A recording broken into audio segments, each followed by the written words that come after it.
नमस्कार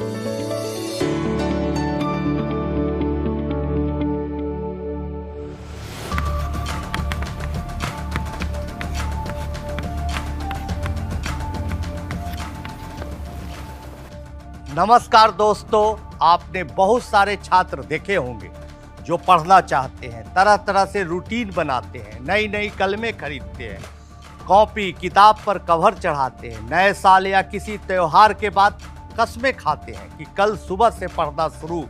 लेकिन होता क्या है, किताब खोलते ही अक्षर दुश्मन लगते हैं, नींद के झोंके आने लगते हैं और अंततः सब पीछे छूट जाता है। टीचर भी समझाते हैं तो कुछ समझ में नहीं आता। आखिर ऐसा होता क्यों? हम चाहकर भी क्यों नहीं पढ़ पाते? सब नील बटा सन्नाटा क्यों रह जाता है?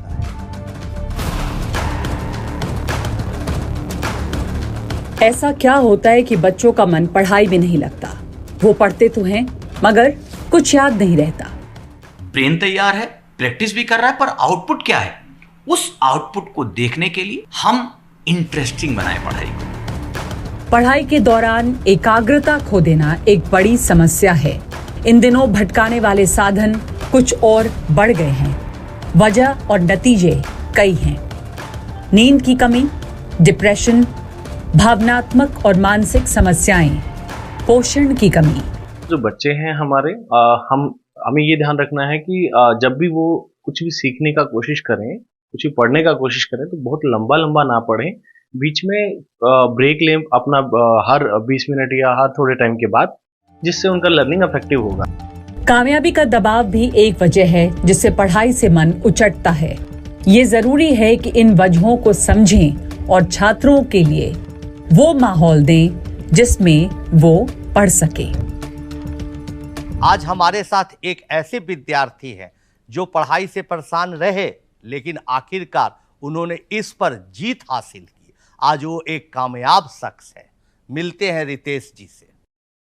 रितेश जी, आज तो 15 सालों बाद जब आप हमसे पढ़ते थे सुपर 30 पे, वो रितेश और इस रितेश को देखकर तो मैं पहचाना नहीं।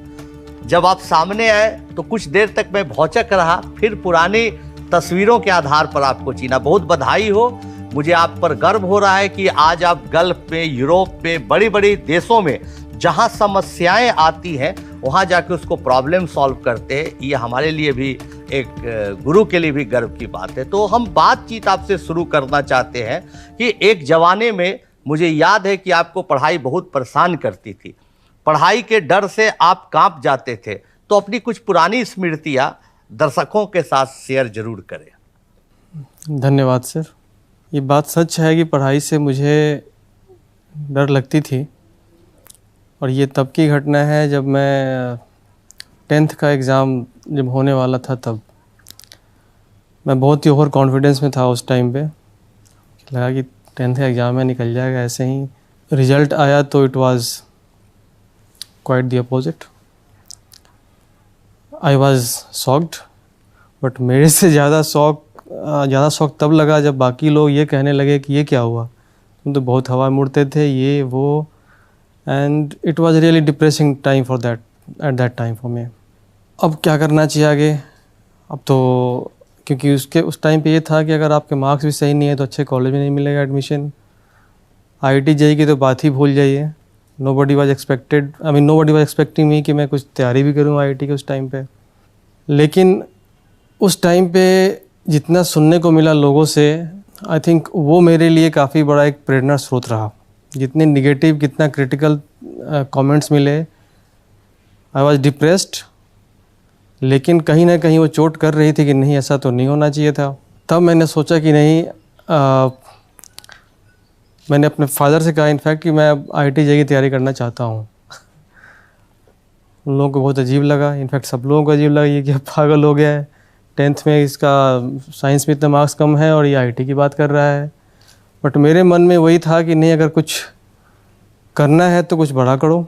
छोटे छोटे डॉक्टर APJ अब्दुल कलाम की बुक में उस समय पढ़ा करता था कभी, उनके सोच से और उनकी जो कोट्स वगैरह थे उससे काफ़ी I been inspired with that. उनका एक कोट मुझे हमेशा याद रहता है कि जब लक्ष्य साध ही रहे हो तो छोटा लक्ष्य साधने का मतलब नहीं है। छोटा लक्ष्य साधना तो एक अपराध है। और तैयारी करना शुरू किया। पहला अटेम्प्ट दिया, स्क्रीनिंग हुआ, मेंस नहीं हुआ। सेकेंड अटेम्प्ट में भी लग रहा था कि कुछ गड़बड़ है, क्योंकि उस टाइम बहुत ज़्यादा इन पढ़ाई में अपन ध्यान दे नहीं पा रहा था उस टाइम पे। पता नहीं कहाँ, मतलब पढ़ने बैठे हो तो दिमाग कहीं इधर उधर भटक जाया करता था।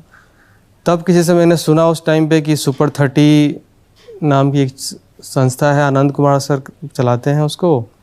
वहाँ पे फ्री लॉजिंग है और ये फ्री में भी सब कुछ है। तो मुझे मेरा आँख चमका वहाँ पे, ये तो बहुत अच्छी अपॉर्चुनिटी होगी मेरे लिए। फॉर्म भरा और मेरा लकीली हो गया। वहाँ आने के बाद सबसे बड़ा शौक ये लगा कि जब हम लोग का, आपको याद होगा सर, जब नए नए बच्चे, जब नए बैच आता है तो उस टाइम पे आप लोग टेस्ट लिया करते थे। पहला पेपर मैथ्स का टेस्ट हुआ, हमने लगा हम तो टेस्ट पास कर लिए, फिर टेस्ट की बात की जा रही है, यहाँ से छटनी हो जाएगी क्या हमारी। हम डर गए थे। और लिटरली मैथ्स का टेस्ट हुआ, 30 नंबर का पेपर था और मेरे आए 0। मैं शर्मिंदा भी हूँ, किसी पूछ रहा तुम्हारे कितने, किसी पूछ भी रहा हूँ, आई वाज लाइक 0 कैसे आ सकते हैं मेरे को। मैं तो अपने यहाँ लॉज में था, वहाँ पे कोचिंग अपने यहाँ का टॉपर हुआ करता था। आनंद सर बोल रहे कोई बात नहीं, फिर से टेस्ट होगा। अगले दिन टेस्ट हुआ, उसमें भी 0। हमें लगा कि कुछ गड़बड़ है कुछ। अब किसी का, अब 30 में से करीब 20-25 के तो 30 में 30 नंबर थे और हमारे 0। अब आप सोच सकते हैं कंडीशन उस टाइम पे क्या हो सकता है कि हम तो बिल्कुल बिना काबिल कुछ है ही नहीं, यहाँ पे हाथ छोड़ के चले जाओ तो अच्छा है। ऐसे भी सोच विचार मतलब मन में कभी कभी आ जाता है। अगले दिन टेस्ट हुआ तो उसमें मेरे 3 नंबर आए and I was quite happy with 3 number से। मुझे बोला कि 0 से नहीं, अब 3 तो कम से कम आ गए। उस टेस्ट के बाद आनंद कुमार खुद आए थे सर स्टेज पर, उन्होंने कहा था कि जिन बच्चों के आज 0 से 3 भी नंबर आए हैं या जो थोड़े ज़्यादा भी आ गए हैं, मैं बहुत खुश हूँ। मैंने कहा ये क्या कह रहे हैं, उनको तो उनकी बड़ाई करना चाहिए जो 30 में 30 लाए हैं। उन्होंने ये कहा कि देखो जो आप लोग 30 में 30 लाए हैं वो बच्चे थे जो कि उनसे पर्सनली कोचिंग किया था उन्होंने, उनके नोट्स वोट्स पढ़ा था, तो आप लोगों ने तो कर लिया, आप लोगों को याद है अच्छे से। लेकिन जिसने बिना मेरे नोट्स पढ़े हुए भी कुछ नंबर ले आए हैं, उनमें कुछ बात है। तो उस बात से मेरी हिम्मत काफ़ी बढ़ी थी उस टाइम। बहुत अच्छा लगा, आपने अपनी कहानी बताई।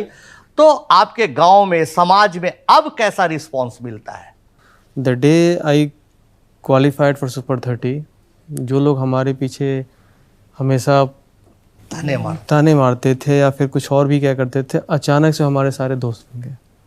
दे आर क्लोज रिलेटिव। हाँ, मुझे मालूम था कि ये लड़का करेगा, हम तो जानते थे इसको, अरे हम तो बचपन से पहचान लिए थे ऐसा करेगा। नाई वाज लाइक अच्छा नहीं ठीक है। तो इसीलिए मेरा ये मैसेज रहेगा सबको कि समाज क्या कहता है क्या नहीं कहता है, उसको चेंज होते देर नहीं लगता। उस पर हमें एक बिल्कुल इग्नोर करना चाहिए। अपना हम क्या है, सबसे पहले सबसे most important thing is to analyse your self.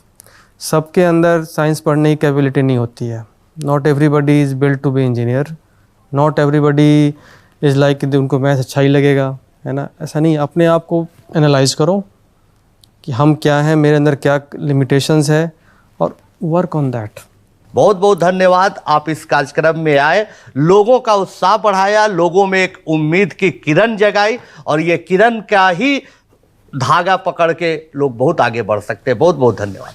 धन्यवाद सर, आपका आशीर्वाद बना रहे सर। धन्यवाद।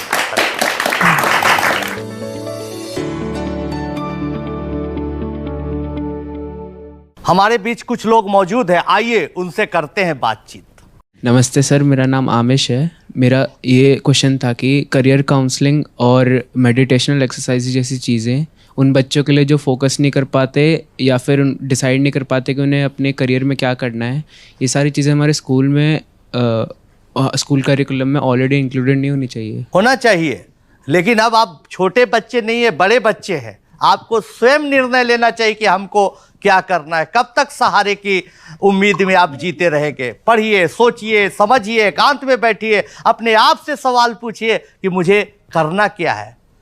10 साल बाद, 20 साल बाद आप अपने आप को कहाँ देखना चाहते हैं, जिस ऊंचाई पर देखना चाहते हैं, उसके लिए क्या क्या जरूरतें हैं, उसको स्वयं खोजिए। और कोई का है सवाल पूछिए, जितना पूछना। हाय सर, आई एम मोक्ष। मैं आपसे पूछना चाहता हूँ कि जब आप हमारी एज के थे, क्या आप भी किसी सब्जेक्ट के साथ स्ट्रगल करते थे? बहुत अच्छा सवाल है। जब हम आप लोगों की एज के थे तो बहुत स्ट्रगल करते थे। बचपन में मेरा सपना था कि मैं साइंटिस्ट बनूंगा।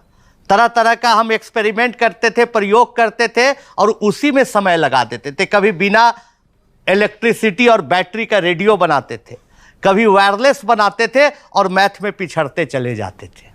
लेकिन जब मुझे लगा कि मैं पिछड़ रहा हूं, मैं पीछे जा रहा हूं और जीवन में कोई वैज्ञानिक बनने के लिए कोई नया आविष्कार करना, इन्वेंशन करना बात की बात होती है। थ्योरी को पढ़ना, सब्जेक्ट को पढ़ना बहुत जरूरी है। तब हमने पढ़ाई शुरू की। तब सोचा कि चलो पढ़ते हैं। हमारे साथ भी हुआ, बहुत सारी चीज़ें समझ में नहीं आती थी। हमने उसके पिछले क्लास की जो अपनी कमियां थी उसको बार बार पढ़ के पूरा किया। पढ़ते गए और फिर तो मैथमेटिक्स में कितना इंटरेस्ट हुआ। कई मैथमेटिक्स में मैंने पेपर लिखे, बाहर के जर्नल्स में छपे। ये मैंने भी फेस किया। इसलिए तमाम लोगों को मैं बताना चाहता हूं कि जिस सब्जेक्ट में आप कमज़ोर हैं, जिससे आपको डर लगता है, उससे भागने की ज़रूरत नहीं है। सब्जेक्ट को प्यार करें, उससे दोस्ती करें। और दोस्ती भी कब होगी? जब उसका साथ शुरुआती दौर से होगा। तो शुरुआती दौर से जुड़ने का प्रयास करें। हमारे पास एक सवाल आया है, जानते हैं क्या है सवाल? मैं सर से ये पूछना चाहता हूँ कि हम जब बच्चों के साथ होमवर्क के समय बैठते हैं, उन्हें समय भी देते हैं, उनके प्रॉब्लम्स को सॉल्व करने की भी कोशिश करते हैं, फिर भी वो परेशान लगते हैं, फिर भी वो सेटिस्फाई नहीं हो पाते, तो उसके लिए हमें क्या करना चाहिए? या सर हमें क्या इस बारे में राय देना चाहते हैं? दीपक जैन जी, आप बैठते हैं, बहुत अच्छा काम करते हैं। देश में ज़रूरत है कि माता पिता बच्चों को समय दे, लेकिन उससे भी ज़्यादा जरूरी है कि बच्चों के दर्द को समझे। तो मैं अभी आपको एक उदाहरण के जरिए समझाना चाहूँगा, एक मंत्र देना चाहूँगा कि किसी चीज़ को कैसे गहराई से समझा जाए। देखते हैं एक प्रॉब्लम कौन कौन सॉल्व कर सकता है, कौन कौन मेरे सवाल का दे सकता है जवाब। अपने मन में कोई एक नंबर सोचे, सभी बच्चे कोई एक नंबर सोचे। सोच लिया? उसमें 10 ऐड करें। ऐड कर दिया, कोई नंबर सोचा, 10 ऐड कर दिया। अब उसको मल्टीप्लाई करे, गुना करे 3 से कर लिया। अब जितना सोचा था, सबसे पहले जितना सोचा था उसका 3 टाइम्स, 3 गुना सब्सट्रैक्ट कर दे, घटा दे। ठीक? फिर से कोई नंबर सोचा, 10 ऐड किया, 3 से मल्टीप्लाई किया, जितना सबसे पहले सोचा था उसका 3 गुना घटा लिया। कितना आपका आंसर आता है? आपका सबका 30 आता है। किसका किसका 30 आता है? हाथ उठाइए। सबका 30 आता है। आपने कितना सोचा था? सर मैंने 7 सोचा। आपने कितना सोचा था? 3। आपने 6। सब अलग अलग नंबर सोचा और आ गया 30। क्यों? हम लोग इसको मैजिक समझते हैं, हम लोग इसको जादू समझते हैं, क्योंकि इसकी गहराई तक नहीं जाते। बच्चों इसको देखिए, अगर कोई आप नंबर सोचे 10, उसमें 10 ऐड किया, 7 सोचे 10 ऐड किया, नहीं। जब भी ऐसी कोई बात होती है एकदम बेसिक में जाइए, गहराई में जाइए। कोई नंबर सोचिए तो एक्स कुछ भी हो सकता है, 1 2 3 4 5 कुछ भी हो सकता है। अगला स्टेप की इसमें ऐड किया 10। फिर हमने बताया कि जितना आपने सोचा आया है उसमें आप 10 से मल्टीप्लाई करें। फिर से कोई नंबर सोचा x, उसमें 10 ऐड किया, फिर जो आया रिजल्ट उसमें 3 से मल्टीप्लाई किया। अब आपके पास आ गया 3x + 30। हमने क्या कहा कि x का 3 टाइम्स घटा दीजिए, सब्सट्रैक्ट करिए, यानी आप 3x इसमें से घटाते हैं, बच गया 30। कितना था आसान। कोई नंबर सोचा, 10 सोचने की जरूरत नहीं है, 5 सोचने की जरूरत नहीं है, 1 सोचने की जरूरत है। 10 ऐड किया, 3 से मल्टीप्लाई किया, जितना सोचा था 3 टाइम्स घटा दिया, 30 बचा। ऐसा क्यों हुआ, समझे या नहीं? आया मजा? तो बच्चों इसी तरह से कोई कहे कि ऑड नंबर सोचो, उसका स्क्वायर करो। कोई सोचिए, कोई ऑड नंबर सोचिए, कोई ऑड नंबर सोचिए, ग्रेटर देन 1, कोई ऑड नंबर सोचिए। तो कोई ऑड नंबर आपने सोचा ग्रेटर देन 1, स्क्वायर कर दिया, 8 से डिवाइड किया, रिमाइंडर 1 आता है या नहीं? अलग अलग ऑड नंबर आपने सोचा होगा। आपने कितना सोचा बच्चे? हैं? आप 5, आप 7। सब अलग अलग सोचा आंसर। तो कभी भी हम लोग गहराई में जाएं, उसकी कारण सोचे ऐसा क्यों हुआ कि सबका 1 आया। तो ऑड नंबर सोचना है तो इसको 2n + 1 सोचेंगे, फिर इसका स्क्वायर करेंगे और आगे लॉजिक देंगे। ट्रेपेजियम का एरिया निकालिए। ऐसा होता है, क्यों होता है? जिस दिन से आप हाउ एंड वाई पढ़ना स्टार्ट कर दिया, जिस दिन से आप शुरुआती दौर से बगैर इसको सोचे समझे कि लोग क्या कहेंगे, मुझे नहीं आता है, कोई बात नहीं, मैं 8वीं कक्षा से शुरू करूंगा, 9वीं कक्षा से शुरू करूंगा, धीरे धीरे अगर आप आगे बढ़ते चले गए और हाउ एंड वाई समझते चले गए, तो एक दिन जरूर आएगा कि आपको मैथमेटिक्स से या आपके सब्जेक्ट से आपको प्यार हो जाएगा। और जिस दिन प्यार हो जाता है उस दिन आदमी पागल हो जाता है और चीजों को इंजॉय करने लगता है और रिजल्ट फिर सामने आ जाता है। तो बच्चों, मेरा आज का मंत्रा, आनंद का मंत्रा यही है कि आप सब्जेक्ट से प्यार करें, अपनी कमजोरियों को भापें और भापने के बाद नीचे से भी अगर चलना हो, नील बटा सन्नाटे की भी स्थिति हो, कोई बात नहीं, आप नीचे से शुरुआत करें और आगे बढ़ते बढ़ते बढ़ते बढ़ते उस ऊंचाई पर आप कुछ दिनों के बाद देखेंगे कि आप उस ऊंचाई पर पहुंच गए हैं जहां आपके दोस्त आसपास भी नहीं है। जरूरत इस बात की है कि आप दृढ़ संकल्प के साथ शुरुआत करें। जारी रहेगा ये मुहिम हमारा दोस्तों, और इसी तरह से जो हमारा अनुभव है उसे मंत्र के तौर पर आपसे शेयर करता रहूंगा। इस बीच अगर आप इस मुहिम के बारे में और कुछ जानना चाहते हैं, हमारे साथ जुड़ना चाहते हैं, तो ndtv.in/The Anand Kumar Show log on करें, अपने सवाल पोस्ट करें। जिनके सवाल होंगे बेहतरीन, उन्हें मिल सकता है एक खास सरप्राइज। आप अपने मनपसंद सोशल मीडिया प्लेटफॉर्म पर भी हमसे जुड़ सकते हैं। बस आपको इस्तेमाल करना है #AskAnandSir, और आप अपने सवालों को व्हाट्सएप के जरिए इस नंबर से भी पूछ सकते हैं 8178999203। साथ ही इस QR कोड को स्कैन करके आप अपने ऑडियो वीडियो सवाल पूछ सकते हैं। बच्चों, आज आपसे जुड़कर, तमाम लोगों से जुड़कर मुझे बहुत मजा आया। इस तरह का शो जारी रहेगा। बस आज इतना ही, मिलते हैं अगले शो में। धन्यवाद।